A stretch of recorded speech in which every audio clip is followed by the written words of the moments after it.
This past weekend, I watched the Revenge of the Sith Star Wars Episode 3. Its re-release into theaters on the big screen. So what we're going to do today is rank the Star Wars movies in terms of my favorite. I know this topic is very controversial among the fans of Star Wars, but this is just my personal opinion. But yeah, as I go through this list, feel free to roast my opinions in the comments and tell me how much superior your opinions are to mine. Because, yeah, I want to see what you guys think in terms of your favorite, least favorite movies of the Star Wars franchise. As you can see, we've got all the Star Wars movies, because the Disney ones don't count. Let's just get right into it. Number 6, we've got Episode 1, The Phantom Menace. Now, full disclosure, for these movies, they're all good. I like them all. This is just which ones I like better. So, Episode 1, we get little Anakin, we get young Obi-Wan, Qui-Gon Jinn, but, we also get Jar Jar Binks. It's just not my favorite, and I think a lot of people agree.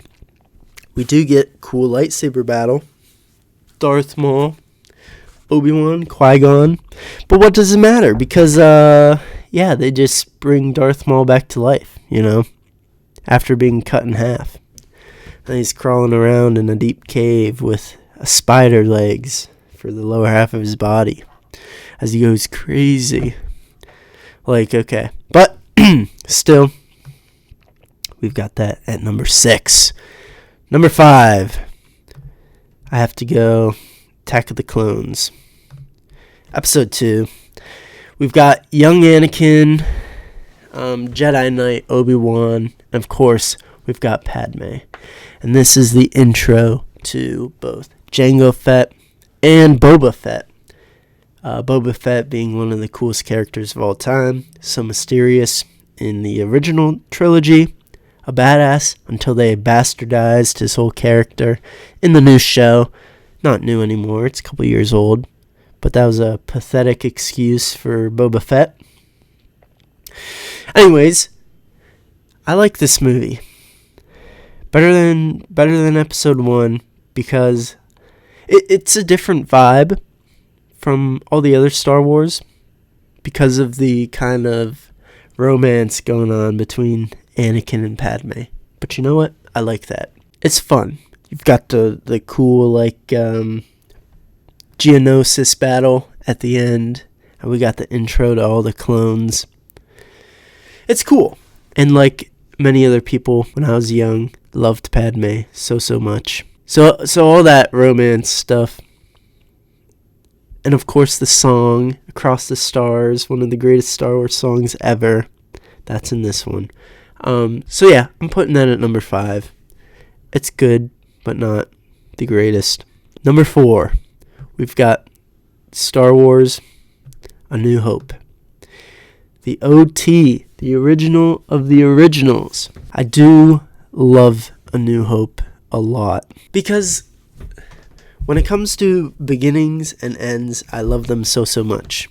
But yeah, I just started rewatching A New Hope after seeing Revenge of the Sith, and despite how much I love it because it's the first of the Star Wars universe, it's a little slow at the start.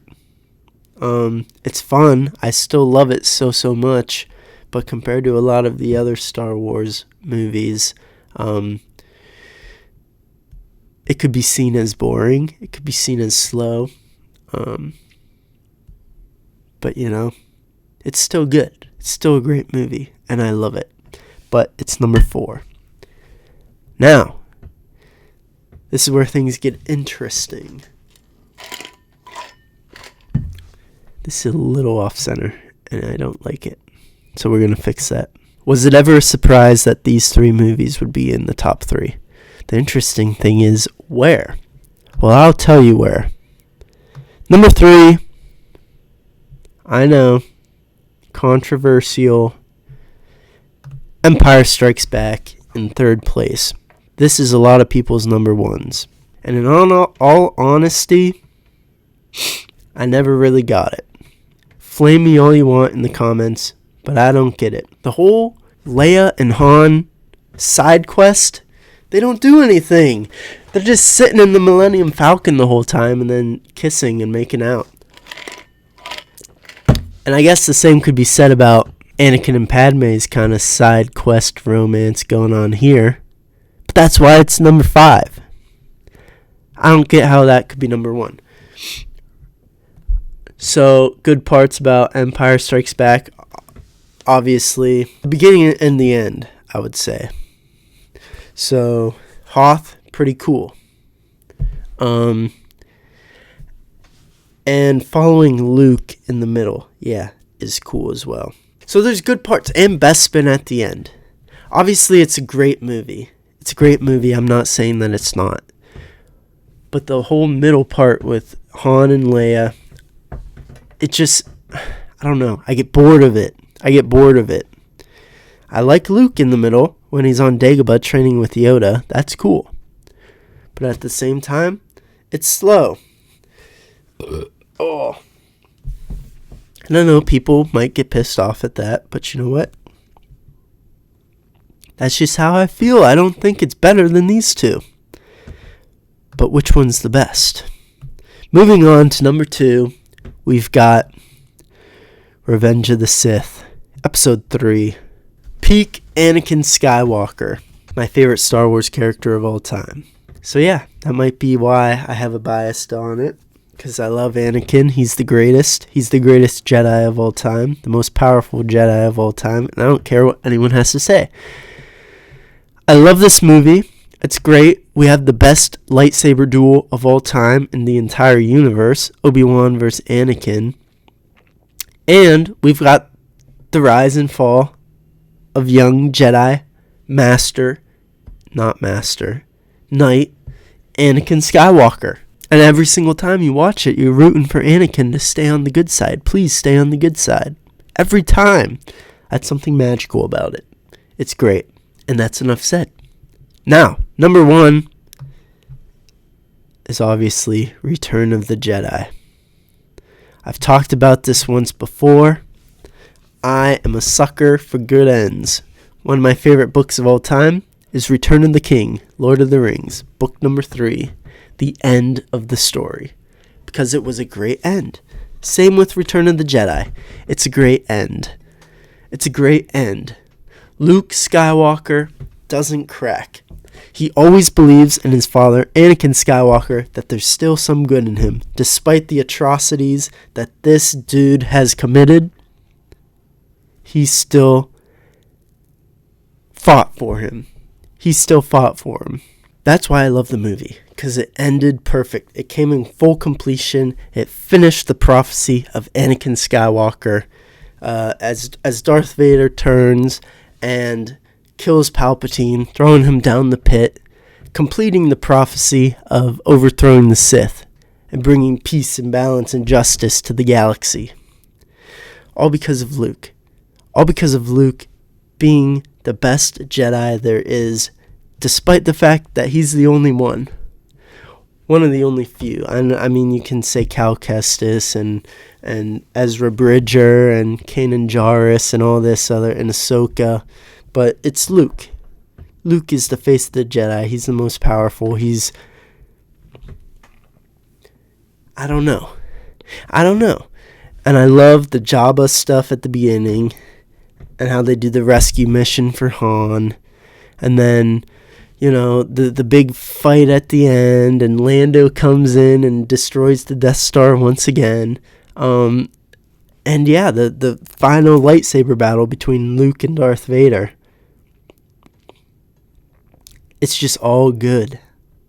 And the fact that everyone else is on Endor. Everyone else is on Endor fighting the Ewoks and the Stormtroopers, and Luke just sacrifices himself. He's like, I'm turning myself in. So he does that sacrifice. He convinces Darth Vader to turn again.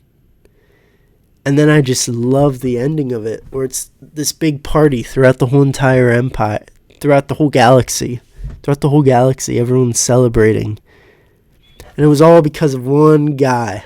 Obviously, he had tons and tons of help. But it was all because of... The cause of all the destruction was Anakin and Darth Vader. And then it was Anakin/Darth Vader's son who brought him back, who led the rebellion, who overturned the tyrants, the tyrannical empire, who brought peace back to the galaxy. All one guy, because he knew that he was gonna stay true to what he knew was right, the light side of the Force. He wasn't corrupted by power or fame or money or anything. He just wanted to bring his dad back from the dark side because he knew there was still a glimmer of hope within him. And because of that faith that Luke had in his father was able to turn back and then overthrow the Sith for the last time. Until Disney. But we don't talk about that because Disney ruined the whole entire premises of these 6 movies. Anakin's the chosen one, not Rey. And then, I love that end scene where everyone's celebrating. They're doing a party on Endor. And then Luke looks over and he sees all the Force ghosts. That's so cool. And I love the remastered version when it's Hayden Christensen looking up. It's like, yes, Anakin's back. Anakin's a Force ghost. It's no longer Darth Vader. It's such a good movie, such a good end, and that's why it's number 1 for me. So that's my ranking of the Star Wars movies. Take a good look. Thanks for listening. Me ramble on about Star Wars. I'm kind of in this phase after watching the re-release of Episode 3. Now I'm like, oh my gosh, I forgot how much I loved Star Wars. And Disney kind of ripped out that joy for me over the past couple of years. But it's just sad that it'll never feel like it used to ever again because Disney sucks at what they do. But, it's whatever. So that's my ranking of the Star Wars movies. I hope you enjoyed it.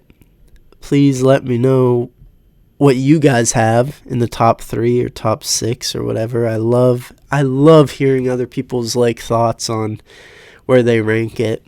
Just because, it can be so different between not only generations, but person to person. So tell me why you think I'm wrong. I'd love to hear it. That's about it for this video, and I'll see you guys in the next one. Bye.